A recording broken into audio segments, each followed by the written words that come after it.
This is a 1997 Lamborghini Diablo VT Roadster, and it is one of the craziest cars of the 1990s. The whole thing is crazy, from the looks to the driving experience to all of the weird quirks and features, and today I'm going to review this Diablo Roadster and show you what I mean. I've borrowed this Diablo Roadster from CNC Motors, which is an exotic car dealership here in Southern California that has everything, and I mean everything, from modern exotics to older ones like this to basically everything in between. They have probably the most amazing showroom of any car dealership on earth, and you can check them out by clicking the link in the description below. Now, before I get into the Diablo Roadster, a little history.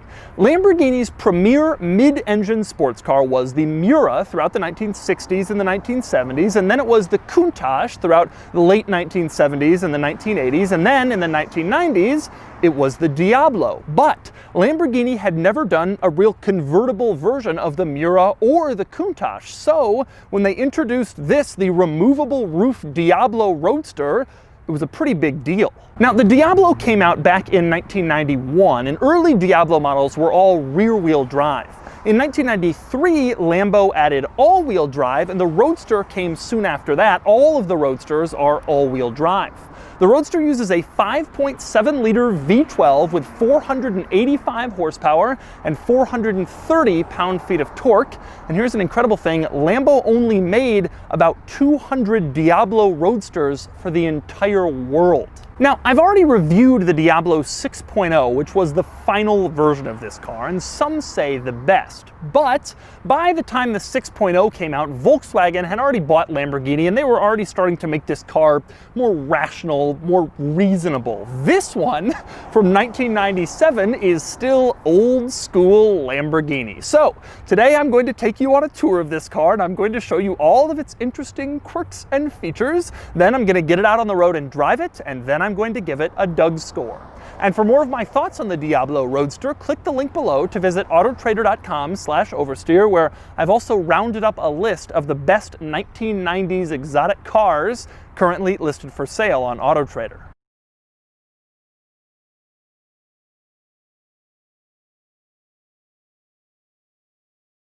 Alright, I'm going to start the quirks and features of the Diablo with a rather odd one, and that would be the key. Now, at first glance, this just looks like a fairly normal key for a car, but it isn't. That's because if you look closer, you will realize there's no hole where you can stick it on a key ring. Now, a lot of supercars have that so that you don't put it with your lesser car keys, but this is different altogether. This little middle section is supposed to wrap around a specific specially designed keyring that Lamborghini gives you when you buy one of these, and then it is supposed to sit on your keyring like this, with the key attached at the middle instead of on the top, and that is one of the weirdest things you will ever see, but that's how Lamborghini keys worked in like the 80s and 90s. But anyway, once we have the key out of the way, we move on to simply getting into the Diablo, and when you walk up to it, you see the same problem you do in so many supercars. There's no door handle. So how do you do it? Well, you put your hand into this little piece at the top of the door, and then with your thumb, you push this little piece with the keyhole once it's unlocked, and then that unlatches the door, and from there you just lift it up and the doors open up like this. Scissor doors, looking cool like a Lambo door should look, and that's how you get into the Diablo. Now, once you get in here, this car is insane, and I want to set the tone with just how bizarre this interior is by talking about the dome lights, which you may think is fairly simple. Now, the dome lights are between the seats, and you can see there are three little switches on the dome light panel. The one closest to the driver turns on the light closest to the driver. Seems pretty simple. The one in the middle turns on the light on the passenger side. Again, seems pretty simple. But then there's a switch over on the passenger side, and that switch moves around the passenger side dome light, which is weird because it doesn't move around the driver's side dome light. You can't move that one. So you can only move the dome light on the passenger side, and even then you can only move it like 3 millimeters. And what's that even gonna do? Oh, I can't see anything. Oh, I moved it over 3 millimeters. Now I can see everything in here. It makes absolutely no sense, which is a theme.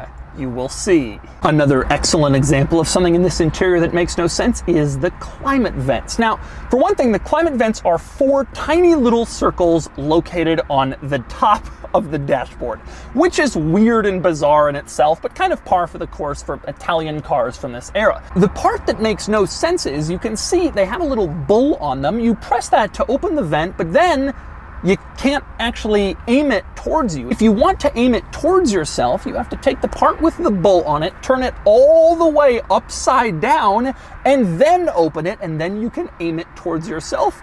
Interesting oversight that you have to turn over the bull, but that's what you have to do. And how about the airbag? At some point during the production of this car, airbags became mandatory in North America. On the driver's side, that meant a new steering wheel. On the passenger side, that meant this thing. This giant black thing just kind of stuck on the dashboard that contains the airbag. No attempt was made to try to integrate the airbag assembly into the existing dashboard. Instead, Lambo was just like, yeah, we'll stick that on there, and that's all we're gonna do. And so it was. Now, next up, from there we move on to the center control stack, and specifically, I want to move on to these 10 rectangular buttons, which are insane. Now, for starters, 2 of the buttons make absolutely no sense at first glance. That would be the middle button on the top, which has a dot on it, and the button in the bottom right, which has 2 arrows, or big triangles. I looked up in the owner's manual what these do. The big triangle button is the dashboard light dimmer. You're supposed to press that and that will dim the dashboard lights up. But the more interesting button is the one with the dot on it. What does that do? Well, it turns out that's where the headlight control used to be. Then Lamborghini moved the headlight control over onto the turn signal stalk like a lot of cars, and so they were left with an extra button. So what do they do with that button? They put a dot on it, and it doesn't do anything. When you press it, nothing happens. It's a blank with a dot. But anyway, just because we can figure out what the remaining 8 buttons do doesn't mean they aren't also insane, because they are. For instance, the lock button and the unlock button are separate buttons. That in itself is a little weird, but the really weird part is they're not next to each other. You have the lock button, then the fuel door, and then the unlock button, which seems like a bit of a strange ergonomic decision. My favorite, though, is the button in the lower left. You press that to turn on the dome light. Now, the coupe has a dome light, but this is the Roadster with the removable roof. It doesn't have a dome light, so that button does nothing. It's just a dome light button. It doesn't turn on the ones in the middle.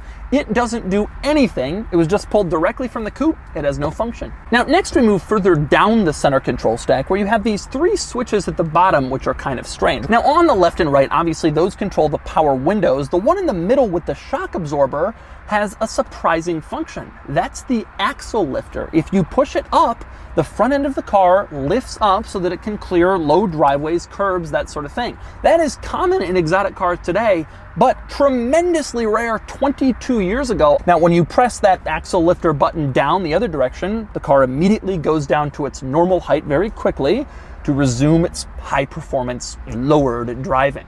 Now, next up, to the left of those switches there, you may have seen in a couple of camera shots that there is yet another plastic surround, and inside of it there are a few other buttons. One is square, a couple are triangles. So what does that do? The answer is, I don't know.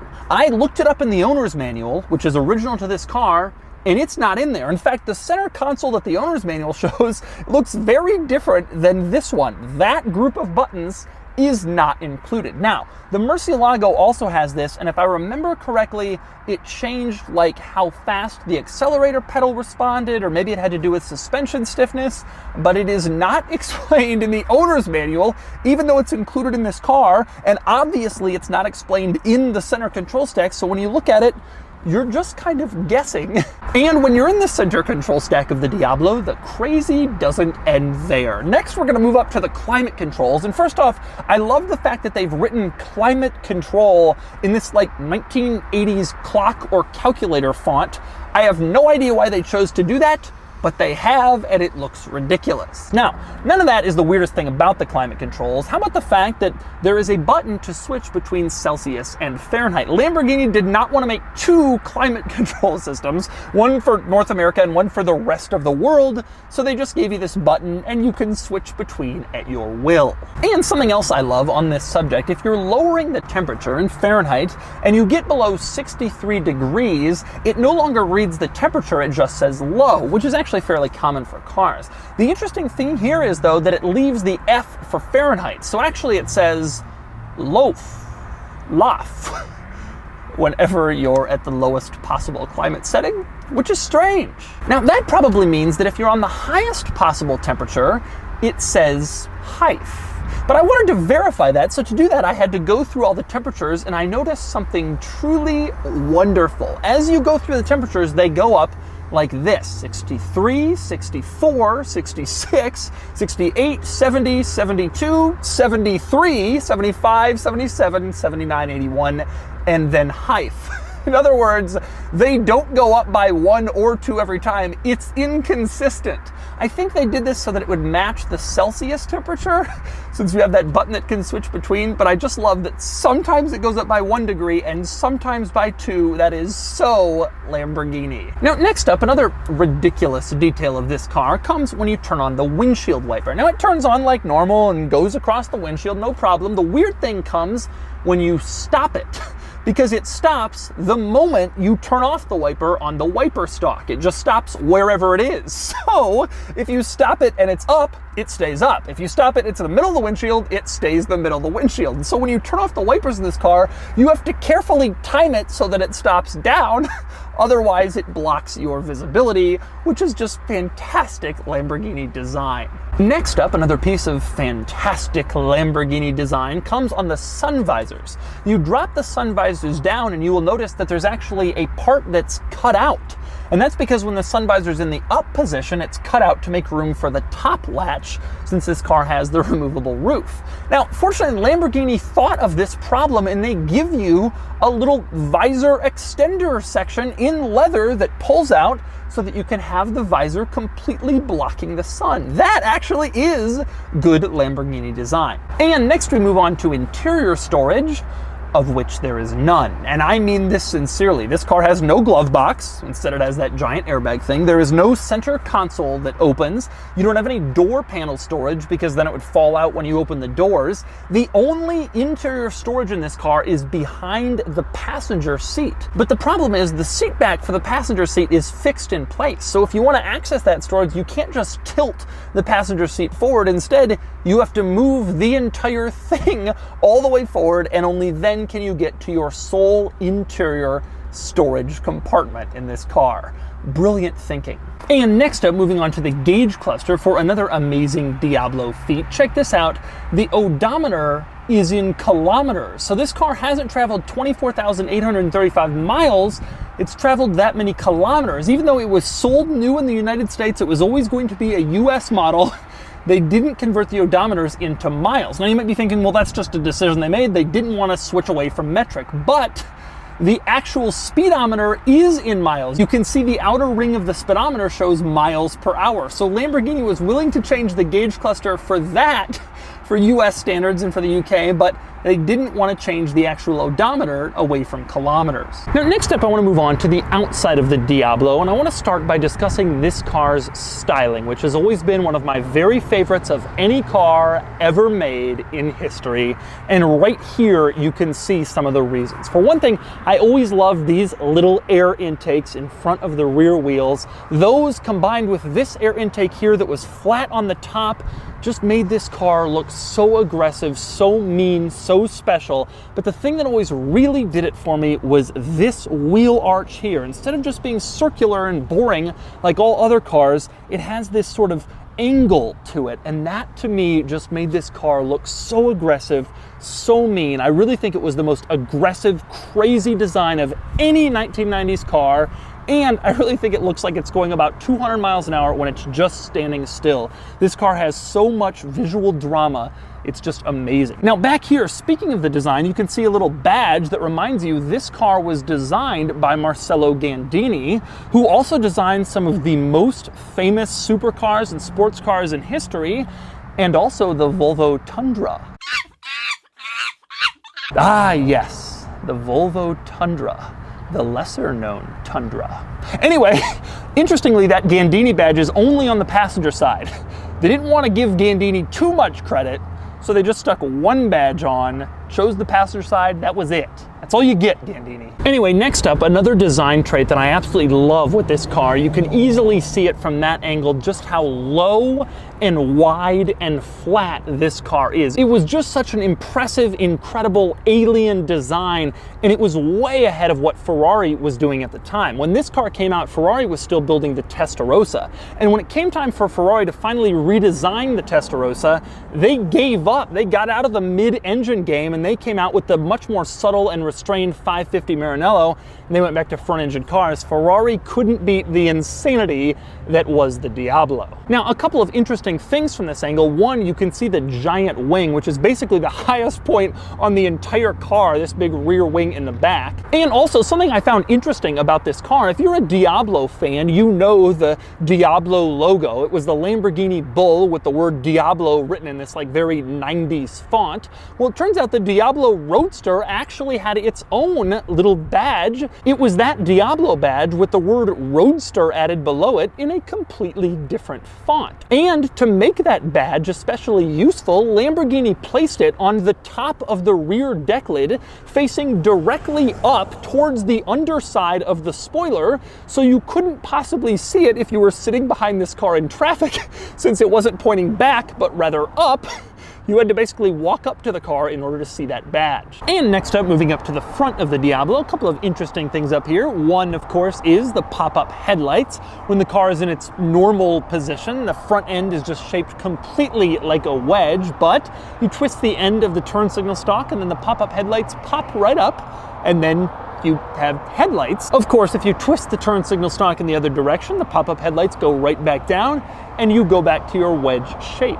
Now, one other interesting thing here, I mentioned earlier you have one single windshield wiper that sweeps across the entire windshield, but if you look closely, you will see that that's not true. You have one wiper assembly, but actually there are two separate wipers on that assembly. You have one larger one and one smaller one in order to wipe as much of the windshield as possible with one wiper arm. And next we move on to the engine compartment, but first I want to talk about getting into the engine compartment because this car has a rather ingenious little feature in that department. Now, to unlatch the engine compartment, you pull on this little latch in the driver's door jamb. This is a pretty common place for the engine latch in cars with the engine in the back. But the interesting thing here is that when you pull that latch, the engine compartment automatically pops all the way open.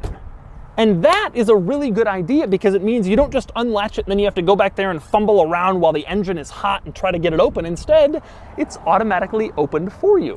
Some good design from Lamborghini. And next, with the engine cover popped open automatically, we move into the engine compartment and you can just take a look at it. This is one of the more beautiful modern car engines, this giant 5.7 liter V12. You can see the two-cylinder banks. They say Lamborghini on both sides. It's just a really, really gorgeous, very cool engine. Not too many cars look like this when you open up the engine cover. I also have always loved the fact that Lamborghini prints the firing order on the engine. This is something they absolutely don't have to do. They just kind of add it there for tradition's sake, and it looks really, really cool to see the firing order of the cylinders printed right there under Diablo and this bull that's mounted on there as well. One of the most beautiful engines, it really is. And next up, we move up to the front compartment, which opens exactly how you'd expect it to. There's a little latch in the driver's footwell. You pull it and you get it to this position. Then you come under here, there's a little latch, and you open it right up, and then you're in the front compartment, which is a trunk in this car, and actually a surprisingly large one. You could get a lot of stuff in here if you want to go on a weekend trip or even a road trip. There's room for luggage. Now, one interesting thing up here is that you have another V12 up front. Yes, I'm referring to the audio system, the Alpine V12 DC Straight.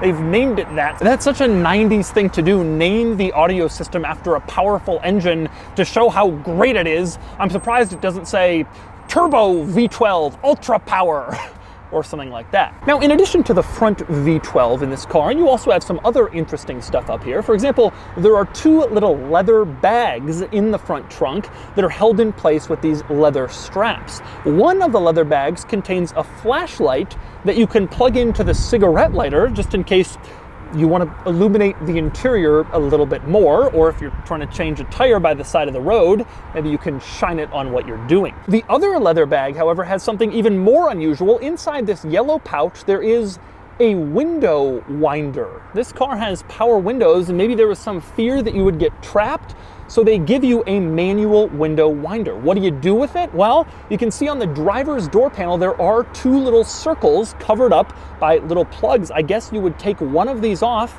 and then manually unwind your window if the power one isn't working, and maybe if you can't get out through the door. Very odd. And the other interesting item up here, you have the owner's manual, which comes in this beautiful leather pouch that simply has the Lamborghini bull on it. That is all that it needs to say. You open that up and you can see here's the owner's manual for the Diablo. And when you open that up, on one of the very early pages, it specifically thanks you for choosing the Diablo, and it says that this car offers unequaled technical solutions. Well, that is certainly true. Some of the stuff I've talked about in this video is definitely an unequaled technical solution. I'm not sure that I would be touting that as an accomplishment, but... And finally, this is a Diablo Roadster, meaning that it is a convertible. The top comes off, and so we have to discuss the top. Now, fans of my videos will know that when I review a convertible, I always show the top going down and then going back up. But in this video, so far, the top has stayed in place, and it will continue to. Let me explain why. First, let me show you how you theoretically would remove the top. All right, you have this latch in the front on the driver's side at the top of the windshield. You undo that. Then you do the same thing over on the passenger side. You undo this latch, and then the front of the roof is unlatched. Then there are two more latches on the back of the roof. You undo the one on the driver's side, and then you undo the one on the passenger side. And now theoretically, the roof can be convertible, except it's not exactly easy from here. You see, the roof doesn't like automatically slide back or tilt back like in some cars. Instead, you have to remove the roof panel from its position with your hands, and then you take it to the top of the engine cover, which is where you store the roof when you have it off. I am not making this up. There's not enough room for the roof in the front trunk like basically every other car. So instead, you can see the top of the engine cover has little holes that line up with all of those latches you've just unlatched, and you're supposed to put it down on here and it locks into place. That's what's supposed to happen. The reason I don't want to do that is because in a lot of these Diablo Roadsters, when you remove the roof and put it on the engine cover, you end up damaging the engine cover because it's a painted surface, and if you don't perfectly line it up, you will scratch it. And so it's a terrible idea and a horrible design, but that's what Lamborghini did for this car. Now, one very interesting convertible top item with this car, if it's on the top of the engine cover and you want to release it, unlock it so you can put it back on the car, there's a little green button between the seats you press, and that unlocks the top locks on the engine compartment, and then you can pull it off. And you can see this green button is like encased in this shroud so you don't accidentally press it and unlock it while you're driving down the road, and then it flies away, which of course would be absolutely terrible. And so those are the quirks and features of the 1997 Lamborghini Diablo VT Roadster. Now it's time to get it out on the road and see how it drives. All right, driving the Diablo Roadster. First thing you notice when you're driving is just how low it feels. It really, really feels low. Even by supercar standards, it feels like a very low car because you have this wedge shape in this glass that's out in front of you, and everything just kind of pulls you down lower, and also the side windows are sort of angled down, so everything feels like a wedge shape pointed forward right at the ground. I love sitting in this car. I just think this is one of the coolest looking cars that has ever existed. In my childhood, I felt that this was the car. Driving position is difficult, but not as bad as the Countach. I have a little bit more room and a little bit more room for my feet, which is important. And the pedals are offset, but not all that much. In fact, I almost feel like they're more offset in the Murcielago, which makes no sense. Ride is rough, even going over little pavement things, you can tell the ride is rough. And the car doesn't quite have the tightness that the coupe does, you can tell that. But generally speaking, this thing is just the coolest damn car on the road. Modern exotics, Aventador, you see those, you know, they're around, they've been in pictures for 10 years, whatever. This feels now like a vintage, special, cool, like few other cars. I just think this is one of the coolest looking cars that has ever existed, and its look has only gotten better with time. Sound is not that crazy. It wasn't back then. Crazy, insane exhausts have only really become a thing in the last decade or so. Pretty stable on the highway, not as bad as you might think, given that it's an old Lambo. You'd think it'd be like going all over the place, or some steering would be loose, or something would be falling off. The truth is, you don't hear any rattles or shakes. Even though the car is pretty rough and therefore pretty tight, you don't hear much. Sitting in a stoplight, the idle is actually pretty good. It doesn't feel, you know, you think of old Lambos and you think they're about to blow up at any given moment. This doesn't really feel like that. Knee room is a challenge. It's hard for me to get my knee around the steering wheel, but it's not so impossible. I've definitely been in cars that were tighter than this, although they were mostly older than this one. Usually by the 90s, most automakers would figure out how to get that a little bit better, but Lambo was not among them. You can see me kind of looking up, and that's because the car is so low that you have to do this if you're tall to just see the traffic light. Otherwise, you're not able to.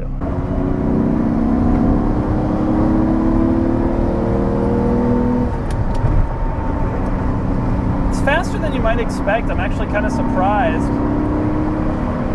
You know, because when you think of the Diablo now, you kind of think of it as an older car, and certainly sitting in here, the interior elements are older. It feels like more of an old school Lamborghini. But it's faster than I was expecting, and it feels like it has a little bit more precision in the steering than I was expecting. I'm surprised by that. It's 21 years old, 22 years old now. This is definitely not a modern or recent vehicle anymore. I think the real fun in this car, though, doesn't come in the speed or the handling, because obviously it will be dwarfed by more modern Lamborghinis that are cheaper. The fun comes in the fact that this is rare, that this is special, this is unusual, and this is starting to become kind of a well-appreciated, well-enjoyed vintage Lamborghini. And so that's the 1997 Lamborghini Diablo VT Roadster. The Diablo is one of my all-time favorite cars. I love everything about them, and I especially like early ones like this because of their ridiculous look and their insane interiors and just the overall absurdity of the entire package. And now it's time to give this Diablo a Doug score. Starting with the weekend categories and styling, the Diablo VT Roadster is just so damn cool. It's a hair short of perfect, and it gets a 9 out of 10. Acceleration 0 to 60 is 4.4 seconds, and it gets a 7 out of 10. Handling is good, but not amazing by modern standards, and it gets a 6 out of 10. Fun factor is huge. This car is fun to drive, but also thrilling to just be in, and it gets an 8 out of 10. Finally, cool factor, and this car remains an easy way to shut down a car show. Just show up in one of these, and everyone wants to come check it out. It gets a 9 out of 10 for a total weekend score of 39 out of 50.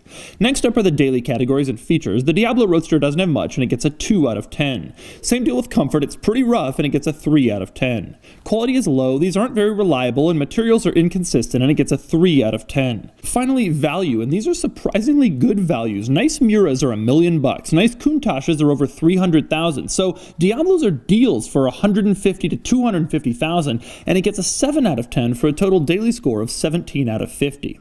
Added up, and the Doug score is 56 out of 100, which places it exactly where you might expect. The Diablo Roadster beats out the Countach, but the Roadster loses to the more advanced Diablo 6.0 and the Murcielago, and it ties the Ferrari F355. The Ferrari is a bit more fun to drive, but it can't match the Diablo's shock value.